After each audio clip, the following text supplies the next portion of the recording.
ఎంత పొగరు చూడండి, ఎంత కండకావరం చూడండి వాళ్ళు. మరి ఎట్లా రద్దు చేసినారు లాస్ట్లో? రైతుల యొక్క మొక్కవోని పట్టుదల ఆందోళన.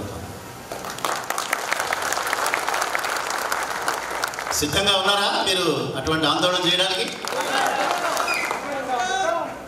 ఈ సిద్ధం అనే మాట ఈ రాష్ట్రాల్లో ఎక్కువగా వినిపిస్తుంది కదా. అటువంటి ఆందోళనలకి త్యాగాలు చేయడానికి ఇష్టపడ్డ వాళ్ళే సభ్యులుగా ఉండండి, లేకపోతే లేదు లాభం. ఆందోళనలు చేయడానికి సిద్ధంగా ఉన్న వాళ్ళు మాత్రమే రెడీగా ఉండండి. చేస్తారా? వెరీ గుడ్, చేద్దామని కానీ ఇప్పుడే బయటికి వెళ్ళి చేయదు. ఇంకా ముందు మనం స్ట్రక్చర్ని డెవలప్ చేసుకోవాలి. ఫస్ట్ ఆఫ్ ఆల్ మన ఇంటిని సోల్జర్స్ని తయారు చేయాలి. కొంతమంది సూసైడ్ బాంబర్లను తయారు చేయాలి కొంతమందిని. అంటే ఇమీడియట్గా బెల్ట్ పట్టుకుని బాంబు పెట్టుకుని రాకండి. దానికి కొన్ని సూచనలు రవీంద్రనాథ్ గారు చెప్తారు, కమిటీలో డిసైడ్ చేద్దాము. బట్ ఏమైనప్పటికీ కూడా మీ డిమాండ్స్ అన్నీ కూడా చాలా జెన్యూన్ డిమాండ్స్ కామ్రేడ్స్. ఉద్యోగ భద్రత కానీ, సర్వీస్ కండిషన్స్లో మెరుగుదల కానీ, కమిషన్లు పెంచడం అనేటటువంటిది కానీ, కొన్ని బ్యాంక్స్లో 2-3 ఉండేటటువంటి ఈ అప్రైజర్స్ని దాన్ని కుదించడం కానీ, ఇవన్నీ కూడా డిమాండ్స్ అన్నీ మధ్యాహ్నం మనం ఆ రిజల్యూషన్ పాస్ చేద్దాం. కానీ రాష్ట్ర ప్రభుత్వాలు కానీ, కేంద్ర ప్రభుత్వాలు కానీ ఈ దేశంలో ఉండేటటువంటి కార్మికులకు వ్యతిరేకంగా ఉండేటటువంటి వాళ్ళే ప్రభుత్వాలు నడిపిస్తున్నారు. జ్ఞాపకం పెట్టుకోండి. నేను ఎవరి వ్యక్తుల పేర్లు ఎవరిని కూడా తీయలేదు. వామపక్షాలు గనక బలపడకపోతే, ఉద్యోగుల పక్షపాతిగా ఉండేటటువంటి వామపక్షాల వారిని బలపరచకుండా ఎవరెవరినో మనం బలపరిచి మన తల తీసుకెళ్ళి పులి నోట్లో పెట్టి నాకు మంచి జరగాలంటే జరగదు. జ్ఞాపకం పెట్టుకోండి. నేను చెప్పే మాట ఎవరికైనా కొద్దిగా కష్టం వస్తే అనిపించాను సార్. ఎప్పటికైనా సరే వర్కర్ల పక్షపాతిగా ఉండేటటువంటి వ్యక్తులందరూ కూడా అసెంబ్లీల్లో, పార్లమెంటుల్లో ఉన్నప్పుడు మాత్రమే మన యొక్క ప్రయోజనాలు రక్షించబడతాయనేటటువంటి సూత్రాన్ని మైండ్లో పెట్టుకోండి. ఎన్నికలు వచ్చినప్పుడు నా ఇష్టం వచ్చినట్టు ఓటు చేస్తా నేను, ఎన్నికలు అయిపోయిన తర్వాత వాడు సపోర్ట్ చేయకపోతే నేను వీళ్ళ వైపు చూస్తానంటే అది కుదరదు.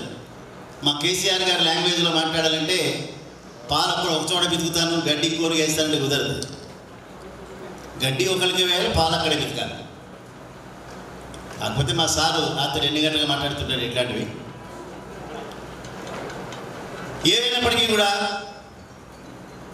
డిమాండ్స్ మీద మీలో కొంతమందిని ఆహ్వానిస్తాం.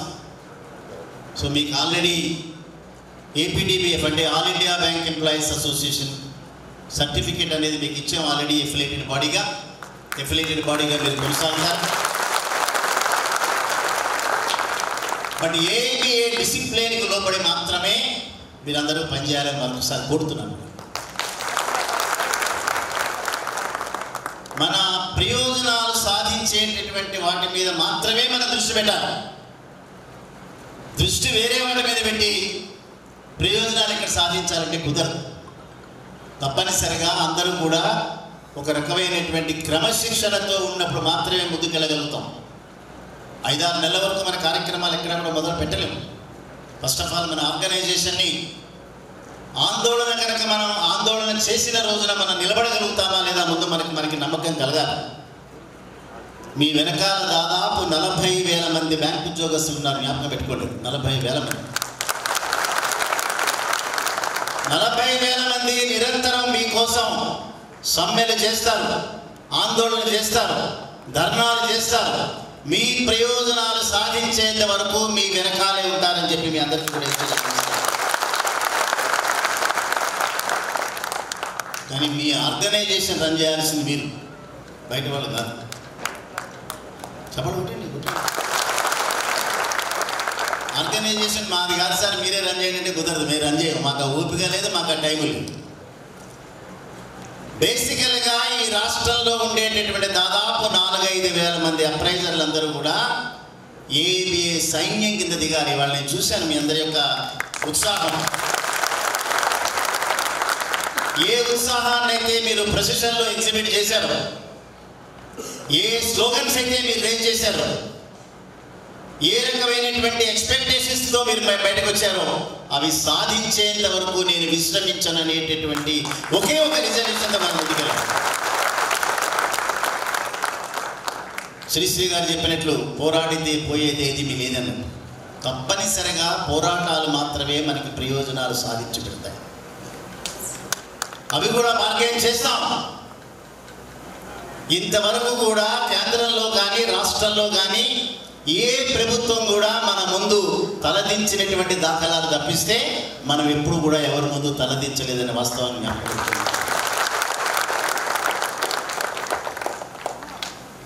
పార్టీలతో మనకి సంబంధం లేదు, వ్యక్తులతో కూడా సంబంధం లేదు.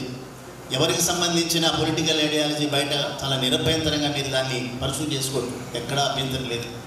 ఇప్పుడు ఆర్గనైజేషన్గా మనం ఎర్రజెండా కింద పనిచేస్తాం. ఎప్పుడెప్పుడు మనం ఆందోళన చేస్తామో అప్పుడప్పుడు అసెంబ్లీలో, పార్లమెంటులో మన తరఫున మాట్లాడేటటువంటి వ్యక్తులను కూడా గుర్తిస్తాము. ఇది చాలా ఇంపార్టెంట్. రాజకీయ పరమైనటువంటి మద్దతు లేకుండా ఈ ప్రపంచంలో ఎవరు కూడా ఏ ప్రయోజనాలు సాధించినటువంటి దాఖలాలు ఇంతవరకు లేవు. రాజకీయ ప్రక్రియ ద్వారా మాత్రమే మనకు ప్రయోజనాలు వస్తాయి. గమనించండి కామ్రేడ్, ఆ ప్రక్రియలోకి వెళ్దాం లాస్ట్లో. బట్ ముందుగా మన ఆర్గనైజేషన్ని పటిష్టంగా చేయాలి. దానికి సంబంధించినటువంటి సమావేశాలు అనేక మనం అడ్రస్ చేయాలి. ఈ రాష్ట్రంలో ఉండేటటువంటి ఆ 13 కంబైన్డ్ జిల్లాలు ఏవైతే ఉన్నాయో ఆ జిల్లాలన్నీ టూర్ చేయాలి.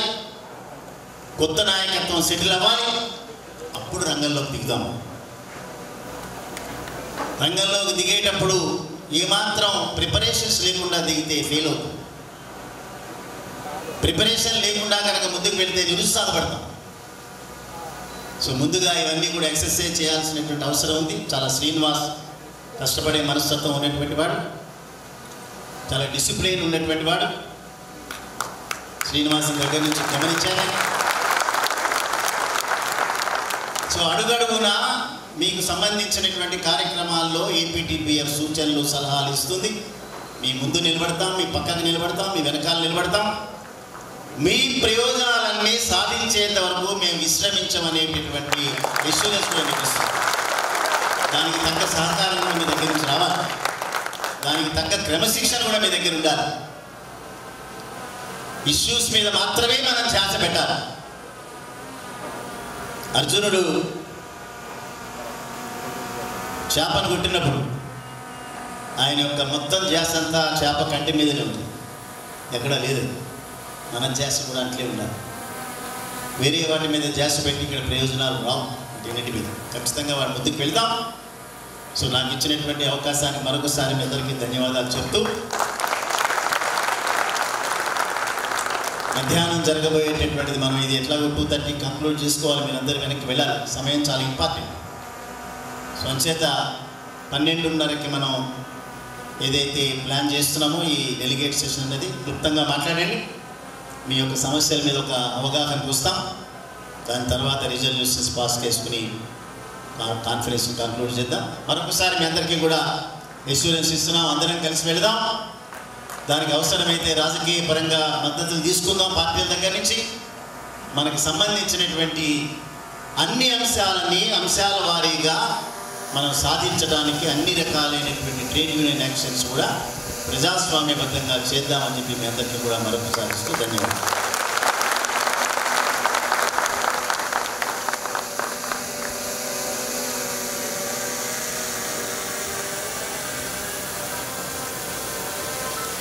కామ్రేడ్స్, మనందరం మరొకసారి రాంబాబు గారికి చప్పట్ల ద్వారా ధన్యవాదాలు తెలియజేద్దాం. ఏపీటీపీఎఫ్ మీకు అనుక్షణం అండదండగా ఉంటుందని వారు మీ అందరికీ సభాముఖంగా తెలియజేశారు.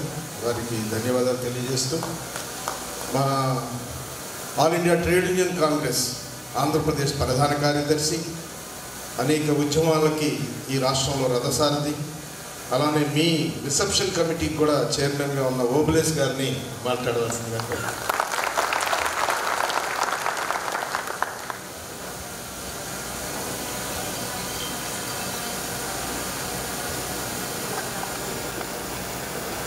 సభాధ్యక్షులు పెద్దలు రవీంద్రనాథ్ గారు, ఈనాటి సభకు ప్రారంభం కవి రాంబాబు గారు,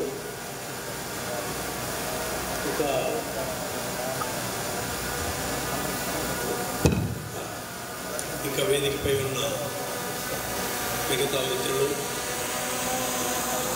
వేదిక ముందున్నటువంటి పెద్దలు, కామ్రేడ్స్, సోదరులారా, చాలా విషయాలు రాజకీయ ఆర్థిక అంశాల సమ్మేళనంగా మన రాంబాబు గారు చాలా విషయాలు వివరించారు.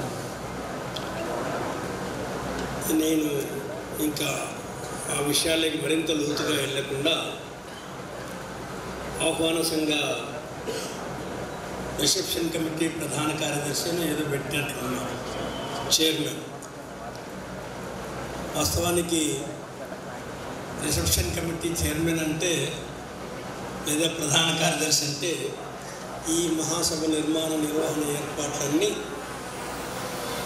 బాధ్యతలు ఎవరు ఉంటారో వాళ్ళ భుజస్కంధాల నుంచి నడిపించాలి. కానీ నేను ఆ పాత్ర ఏమీ నిర్వర్తించాల. ఏదో పరిచయాలు, సంబంధాలను బట్టి ఈ హాలు మాటలు అనుకూలమైన వాళ్ళు మాట్లాడినట్లయితే ఓకే.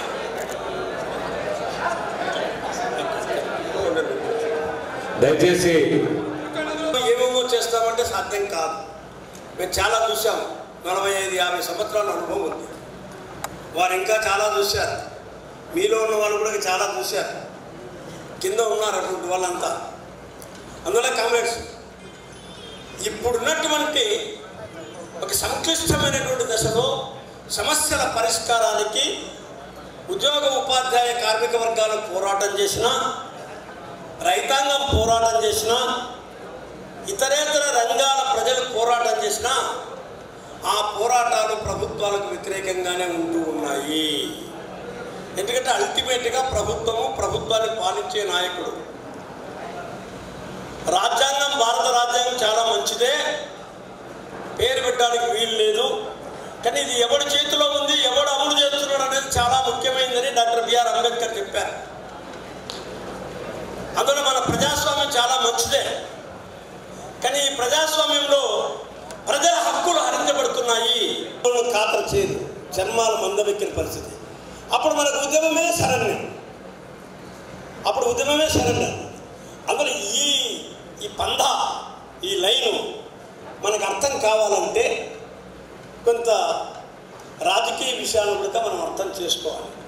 లేకపోతే ఎవరి ఇష్టంతో వాడు తీసుకుపోతారు. ఎంత దూరం